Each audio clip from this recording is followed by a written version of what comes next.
उत्तर देऊन पण तेवढं विचारते गृह खातं कोणाला कुठल्या पक्षाकडे राहील आणि अर्थ खातं कुठल्या पक्षाकडे राहील. आता आम्ही तिघं मिळून ठरवू.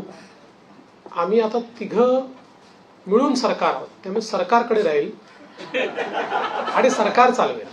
येस, एबीपी माझा. शिंदेची शेवटच्या टप्प्यापर्यंत नाराजी आपल्याला पाहायला मिळत होती. नेमकं कारण काय होतं स्पष्ट झालंय का?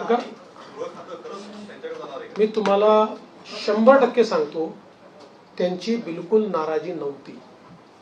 मी स्वतः त्यांना भेटलो होतो. त्यांची कुठलीही नाराजी त्याच्यामध्ये नव्हती. नाराजीच्या बातम्या जास्त चालल्या, पण कुठली नाराजी नव्हती. उलट मी विनंती केल्यानंतर त्यांनी तात्काळ ते स्वीकार केलं.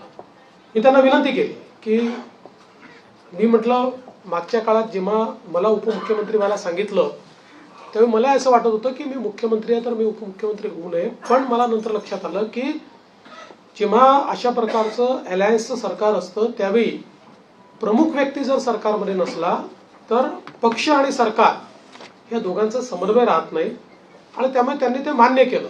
मला असं वाटतं की त्याच्या बातम्या जास्त चालल्या, म्हणजे आमच्यात तर कुठल्याही समन्वयाचा अभाव नव्हता. पांडुरंग मस्के शेवटचा. उदाहरणादाखल सांगतो की गिरीश महाजन समजवायला गेले. गिरीश महाजन समजवायला गेले नव्हते. गिरीश महाजन सहज भेटायला गेले होते. मला गिरीश महाजन त्यांना बाहेर आल्यावर समजलं. ते मला म्हणे हो बातमी चालली आहे की मी समजवायला गेलो. म्हटलं कशाला गेले तुम्ही? पांडुरंग मस्के.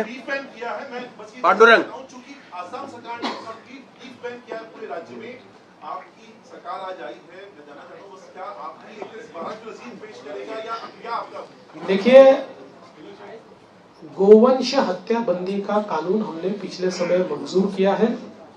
हमारे यहाँ पर गोवंश केवल गाय नहीं, गोवंश की हत्या नहीं की जा सकती है. उस कानून को कड़ाई से हम लोग लागू कर रहे हैं. शेवटचे मस्के. पांडुरंग मस्के. पांडुरंग एक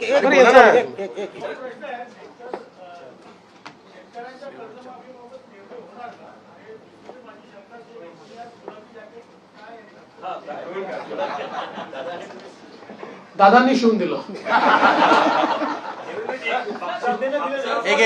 तो प्रश्न कर्जमाफीच्या संदर्भात जी आम्ही घोषणा केली आहे त्याची अंमलबजावणी करू. कॉर्पोरेशन मुंबई के आसपास के कॉर्पोरेशन है, उसके सारे चुनाव 2-3 साल से पेंडिंग है. अब देखिए, सुप्रीम कोर्ट में वो अटके हैं, लेकिन हमारा प्रयास रहेगा. हमने पिछले भी समय सरकार की ओर से अर्जी लगाई थी कि इतने समय इसको पेंडिंग रखना ठीक नहीं है.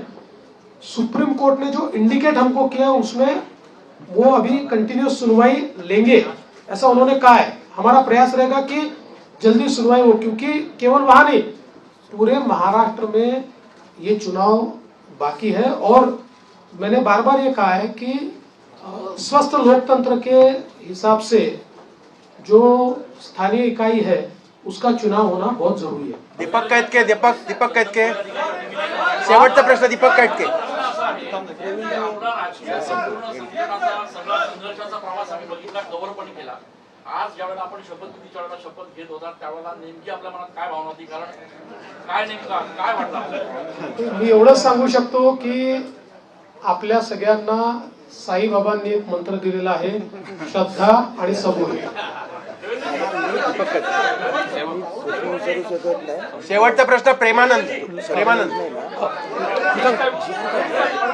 एक 1 मिनिट. लास्ट प्रश्न प्रेमानंद. उभा ना. या निवडणुकीत लोकसभेला घातला. 2014ला तुम्ही सांगितलं होतं की पहिल्या कॅबिनेटमध्ये धनगरांचा प्रश्न मार्गी लावणार. आता काय ठोस निर्णय होणार आहे का? असं आहे की त्याच्यानंतर मी राज्याच्या विधानसभेमध्ये त्याची वस्तुस्थिती मांडली होती की कशा प्रकारे ऑलरेडी त्याच्या आधीच्या सरकारने हे देता येत नाही अशा प्रकारचा अहवाल हा केंद्र सरकारला पाठवला होता. त्याच्यानंतर त्याच्यामध्ये बरीच कारवाई झाली. मध्यंतरीच्या काळामध्ये त्याची केस कोर्टामध्ये झाली. कोर्टामध्ये त्याला सपोर्टिंग ॲफिडेव्हिट्स आम्ही केले, परंतु एका कुठल्या तरी सर्टिफिकेटमुळे कोर्टाने त्याच्यात दुसरा निर्णय घेतला. नंतर ते सर्टिफिकेट बोगस असल्यामुळे ते सर्टिफिकेट आम्ही रद्द केलं. आता पुन्हा कोर्टाच्या विचाराधीन तो विषय आहे आणि कोर्टामध्ये योग्य ती बाजू आम्ही मांडलेली आहे. दिलीप लास्ट क्वेश्चन आणि मराठा आरक्षणाच्या संदर्भात निश्चितपणे मराठा समाजाला न्याय देण्याचा प्रयत्न मागच्याही काळात आम्हीच केला आणि पुढे आम्हीच मराठा समाजाला न्याय निश्चितपणे देऊ.